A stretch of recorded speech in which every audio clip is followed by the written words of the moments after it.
नमस्कार दोस्तों, आप सबका हमारे वीडियो में स्वागत है। आज हम बात करेंगे लाभ हानियों बट्टा के बारे में। लाभ हानि बट्टा जो है, इसके हम महत्वपूर्ण डिफिनीसन देखेंगे, 15 से ज़्यादा फार्मूले देखेंगे और लास्ट में वीडियो के 2 क्वेश्चन भी देखेंगे।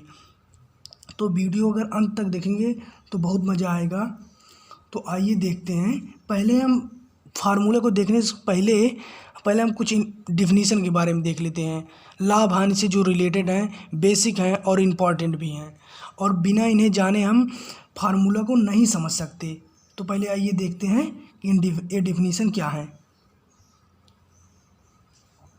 तो देखिए, पहला जो डिफिनीसन है वो ये है कि क्रय मूल्य किसे कहते हैं, जिसे हम देखिए कॉस्ट प्राइस भी कहते हैं या परचेस प्राइस भी कहते हैं क्रय मूल्य को। तो क्रय मूल्य वह मूल्य होता है जिस पर हम किसी वस्तु को खरीदते हैं। जैसे मान लीजिए यह आपके पास स्केच है, तो यह हम 5 रुपये में खरीदे, तो यह हमारे लिए क्या हो गए, 5 रुपये जो है एक क्रय मूल्य हो गया, जिसे हम इसी को क्रय मूल्य कहते हैं। जिस मूल्य पर किसी भी वस्तु को खरीदा जाता है उसी को क्रय मूल्य कहते हैं। जैसे मान लीजिए पेन है या स्केच है, अगर हम इसे 5 रुपये में खरीदे तो यही हमारा हो गया क्रय मूल्य। क्रय मूल्य को शॉर्ट में CP से व्यक्त करते हैं। कॉस्ट से C लिया गया और प्राइस से P, इसे CP से व्यक्त करते हैं। विक्रय मूल्य क्या होता है? विक्रय मूल्य को सेलिंग प्राइस भी बोलते हैं और इसे हम व्यक्त करते हैं शॉर्ट में SP से। विक्रय मूल्य वह होता है जिस पर किसी वस्तु को बेचा जाता है। यानी कि जब हमें 5 रुपये का स्केच खरीदे तो हमारे लिए क्रय मूल्य हुआ, पर जिसने हमें मतलब बेचा इस स्केच को, उसके लिए यह है विक्रय मूल्य। तो विक्रय मूल्य क्या हो गया? जिस मूल्य पर किसी वस्तु को बेचा जाता है वही होता है विक्रय मूल्य। अब देखिए बट्टा आप नहीं समझ पाएंगे, लेकिन ये देख लीजिए डिस्काउंट से आसानी से समझा जा सकता है कि बट्टा क्या होता है। जैसे मान लीजिए जब हम किसी शॉप पे जाते हैं और जब हम कोई बुक लेते हैं, जैसे मान लीजिए 250 रुपये की बुक है, जब उस बुक पर 250 रुपये की बुक होती है और इस पर कह दिया जाता है कि इस पर 20% का डिस्काउंट है, तो जब हम 20% का इस पर डिस्काउंट निकालते हैं तो कैसे निकालता है बट्टा? तो जब इसका अगर हम 250 पहले हम 20% निकाल लेते हैं, जब 20% निकालेंगे हम तो इसका हो जाएगा, यहाँ से दोनों कट जाएंगे और यहाँ हो जाएगा 50 रुपया, ठीक। और बट्टा निकालने के एक फार्मूला होता है। बट्टा निकालने का फार्मूला क्या होता है कि बट्टा बराबर अंकित मूल्य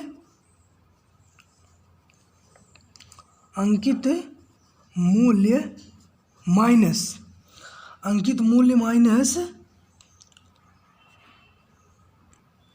तो जो 250 रुपये की किताब है उस पर हमें क्या मिला? 50 रुपया बट्टा मिला। तो यानी कि उस 250 रुपये की किताब पर हमें 50 रुपये का छूट मिला। तो इस जो मतलब बुक है, किताब है, इसका जो विक्रय मूल्य निकालना है, विक्रय मूल्य, बट्टा नहीं निकलेगा, विक्रय मूल्य निकलेगा कि मतलब उस बुक को कितने रुपए में बेचना है। तो विक्रय मूल्य होगा, विक्रय मूल्य बराबर जो आपका अंकित मूल्य रहेगा उसे, और अंकित मूल्य, और इसके बाद जो आपका बट्टा रहेगा उसे, यही दोनों चीज़ रहेगा। तो अंकित मूल्य आपका है 250 रुपया है और जो हमें बट्टा मिला वो कितना मिला है? 50 रुपया। तो जब इसे हम घटा देंगे तो हो जाएगा 200 रुपया। तो जो ये 200 रुपया होगा यही होगा विक्रय मूल्य। इसी को हम कहते हैं SP। विक्रय मूल्य को क्या कहेंगे? SP कहेंगे। यानी कि 250 रुपये की यदि कोई वस्तु है उस पर 20% का अगर बट्टा मिला तो जब हम पूरा निकालेंगे बट्टा तो बट्टा हो जाएगा 50 रुपया। तो हमें अगर यह जानना है कि वह बुक कितने रुपये में मिलेगी, तो जो विक्रय मूल्य हमें यदि निकालना है तो विक्रय मूल्य बराबर होता है अंकित मूल्य माइनस बट्टा। तो अंकित मूल्य था 250 और 50 रुपये में बट्टा मिला, तो किताब कितने की हो गई?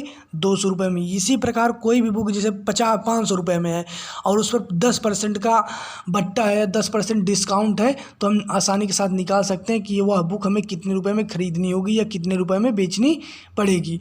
तो यही होता है बट्टा, डिस्काउंट। ऊपर व्यय क्या होता है? ऊपर व्यय होता है जैसे किसी वस्तु को खरीदने में दिया गया टैक्स तथा लाने ले जाने में किया गया खर्च को ही मतलब क्या कहते हैं? ऊपरी व्यय कहते हैं। तो यही कुछ मतलब इंपॉर्टेंट डिफिनीसन थी, जैसे क्रय मूल्य क्या है, विक्रय मूल्य क्या है, बट्टा क्या है, ऊपर व्यय क्या है, इन सबको अब हम समझ चुके हैं। अब हम आइए देखते हैं कि हमारा फार्मूला क्या होता है।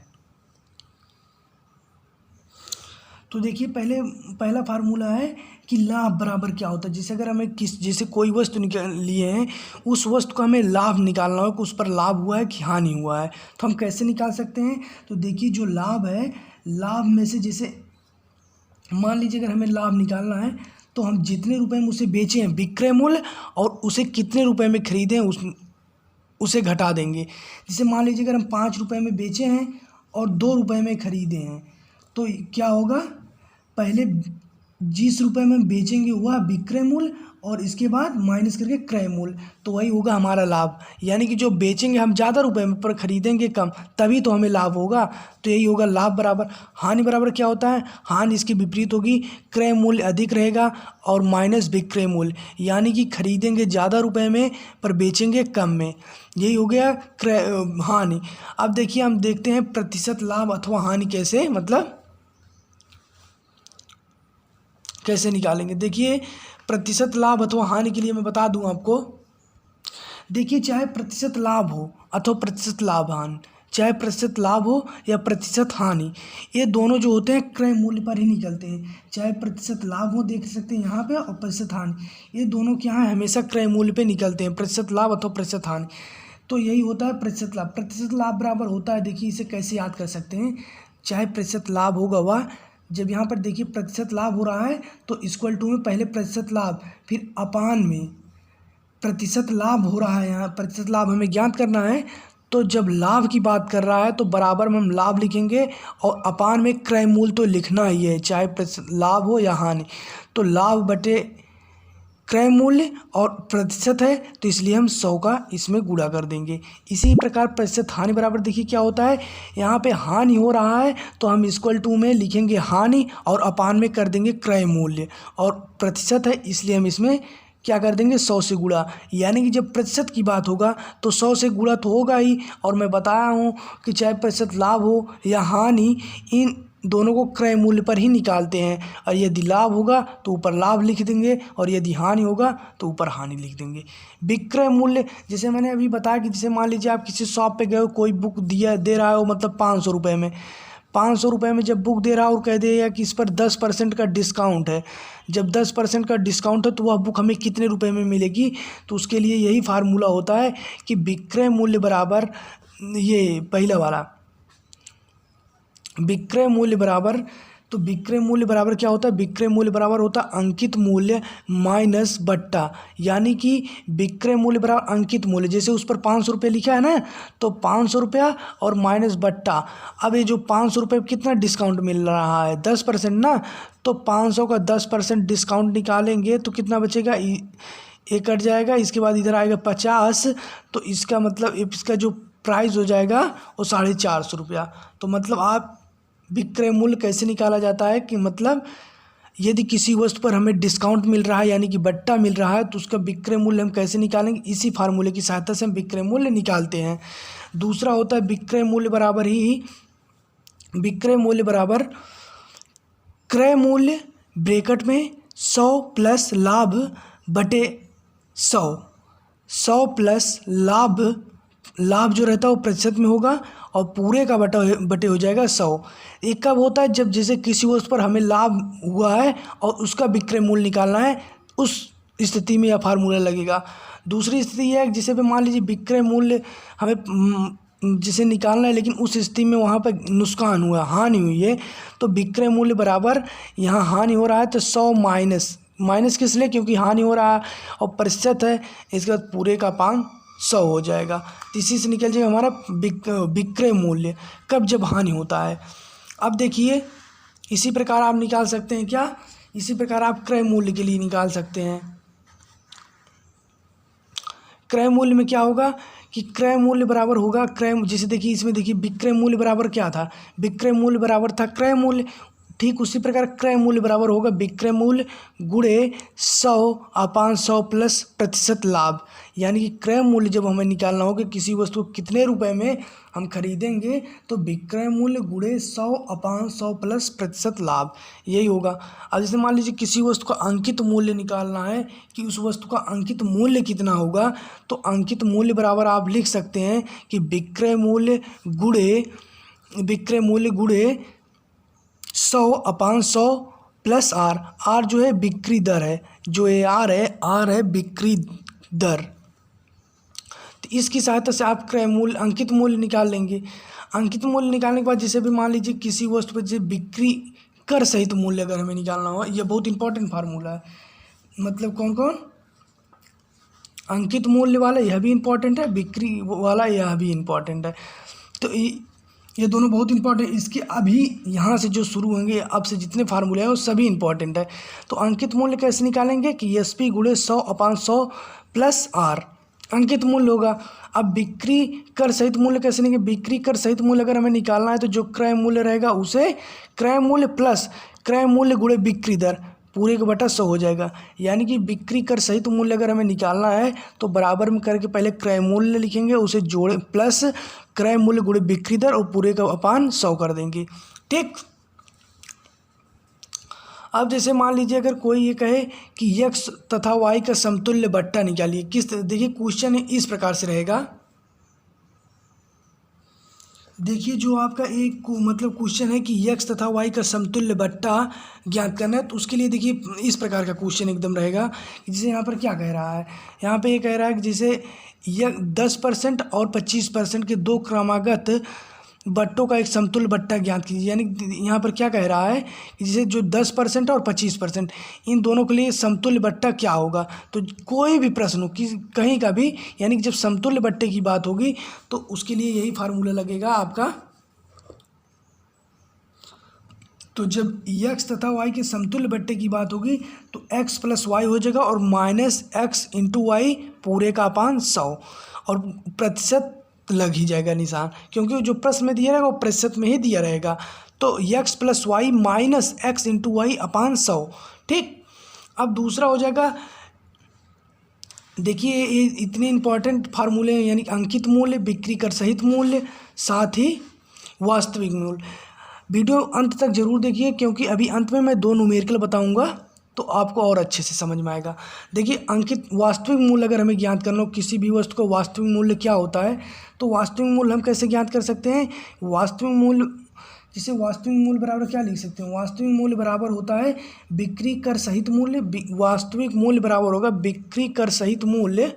1 मिनट यार, शाम है ना इसीलिए। तो देखिए वास्तविक मूल्य बराबर होगा बिक्री कर सहित मूल्य गुणे 100/100 प्लस आर। बिक्री कर सहित मूल्य गुणे 100/100 प्लस आर। जो ये आर है ये बिक्री दर है। और देखिए वास्तविक मूल्य जो होता है इसका बहुत नाम होता है। वास्तविक मूल्य का पहला नाम है सूची मूल्य, वास्तविक मूल्य और प्रारंभिक मूल्य। तो चाहे आपसे वास्तविक मूल्य पूछे, चाहे आपसे प्रारंभिक मूल्य, चाहे आपसे सूची मूल्य, इस सभी का फार्मूला केवल एक ही है जो आप यहाँ पे भी देख रहे हैं। ठीक है। अगर वास्तविक मूल्य बराबर पूछे तो बिक्री कर सहित मूल्य गुणे 100/100 प्लस आर। ठीक। देखिए ये फार्मूला जो है, इसके बाद 2 फार्मूले आएंगे। इस फार्मूले के बाद 2 और फार्मूले हम बताएंगे, और दोनों फार्मूले बहुत इंपॉर्टेंट है। तो उन दोनों फार्मूलों को अच्छे से समझिए। इसके बाद जो है देखिए, जैसे मान लेते हैं कि यदि x वस्तुओं का क्रय मूल्य, जैसे मान लीजिए यह x वस्तु है, इसका जो क्रय मूल्य है ये y वस्तुओं के कितने विक्रय मूल्य के बराबर है। यदि x वस्तुओं का क्रय मूल्य y वस्तुओं के विक्रय मूल्य के बराबर है तो प्रतिशत लाभ अथवा हानि जो होता है वो होता है x में x minus Y upon y. x देखिए यहाँ पे देख ही रहेंगे, x minus Y upon y गुणे 100%। तो यदि x वस्तुओं का क्रय मूल्य y वस्तु के विक्रय मूल्य के बराबर है तो प्रतिशत लाभ अथवा हानि यही होगा जो आप इस यहाँ पे फार्मूला देख रहे हैं। ठीक। अब देखिए यदि प्रतिशत लाभ होगा तो प्लस लग जाएगा और प्रतिशत हानि होगा तो माइनस लग जाएगा। अब देखिए जो अब हम फार्मूला बताएंगे, 2 लास्ट फार्मूला है, इसके बाद हम न्यूमेरिकल देखेंगे जो इन्हीं दोनों पर आधारित रहेंगे। तो इसे आसान बहुत अच्छे से समझिएगा। देखिए क्या होता है कि देखिए जब दो वस्तु को समान मूल्य पर बेचा जाता है, जैसे मान लीजिए यहाँ पे ए है, रुक जाइए, यहाँ पे जैसे ए एक वस्तु है, ए और बी क्या कह रहा है, जब कोई व्यक्ति 2 वस्तुओं को समान मूल्य पर बेचता है, जैसे मान लीजिए हमारे पास 2 वस्तुएं, एक ए है एक बी है, इन दोनों वस्तुओं को कितने मूल्य पर बेचा जा रहा है, सामान्य मूल्य पर बेचा जाता है।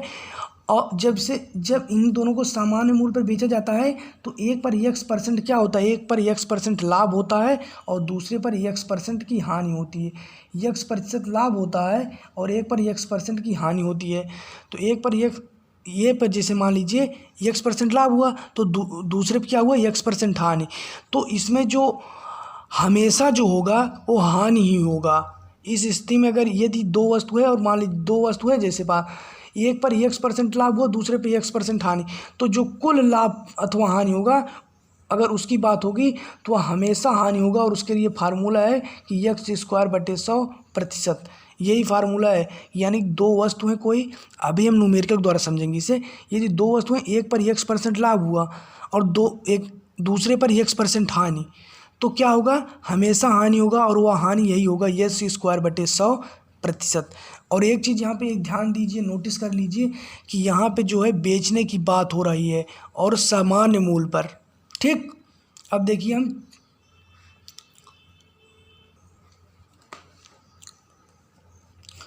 और यहाँ पे क्या है, देखिए लास्ट फार्मूला है। अभी इसके बाद हम कुछ न्यूमेरिकल बताएंगे।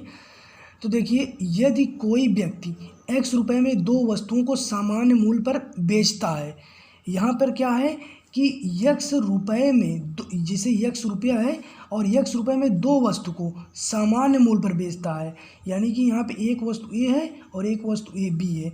तो x रुपये में दो वस्तु को सामान्य मूल्य पर खरीदता है और उसमें था बेचने की बात, उसमें बेचने की बात थी, इसमें खरीदने की बात है। और इसमें समान मूल्य पर उसने भी, तो इसमें क्या है, सामान्य मूल्य पर खरीदता है और उसमें से एक पर x%, एक पर y% लाभ, इस पर मान लीजिए y% लाभ होता है और इस पर y% हानि।